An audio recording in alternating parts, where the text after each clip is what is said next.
আমরা অবশ্যই নদীতে সাঁতার কাটবো। We must we must swim in the river. Dear audience, hope you are all doing great. We are also doing fantastic. So right now, as you can see, one of my little student along with me.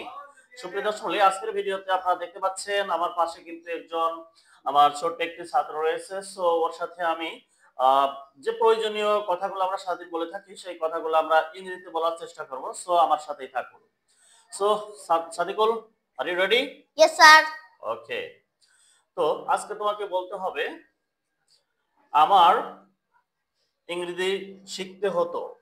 I had to learn English. Good. আমার স্কুলে যেতে হতো। I had to go to school.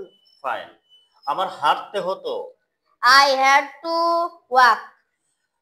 এখন যদি বলি তোমার স্কুলে যেতে হতো। You had to go to school.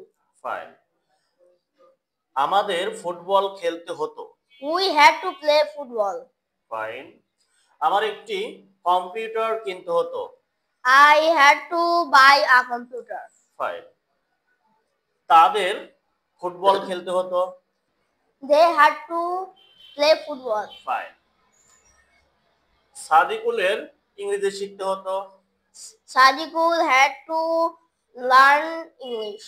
Fine. So সুপ্রিয় দর্শক, আপনারা জানতে পারলেন যে আমাদের কোনো কিছু করতে হতো, হতো বোঝাতে পাস্ট টেন্সে, তখন আমরা সাবজেক্টে পরে হ্যাড টু ইউজ করব এবং ভি ওয়ান ইউজ করলে কিন্তু আমাদের সেন্টেন্স মেক করা হয়ে যাবে।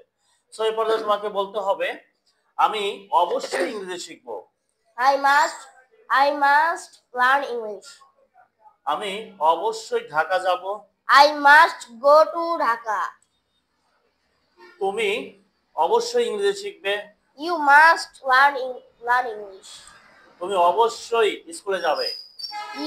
You must go to school. আমরা অবশ্যই ক্রিকেট খেলবো।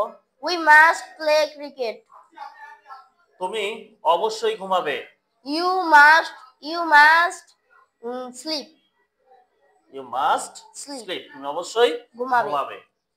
আমরা অবশ্যই নদীতে সাঁতার কাটবো। We must swim in the river. Good. So সুপ্রিয় দর্শক, আমরা যখন কোনো কথার মধ্যে অবশ্যই এটা করব ওটা করব এরকম যদি কথা আসে তাহলে আমরা subject plus must plus V1 use করলে কিন্তু আমাদের হয়ে যাবে। সো এভাবে যদি আমরা আমাদের প্রয়োজনীয় কথাগুলো প্রতিদিন প্র্যাকটিস করি, ইনশাআল্লাহ আমরা ইংরেজিতে ইজিলি কথা বলতে পারবো। So thank you very much of those who are watching this video of mind.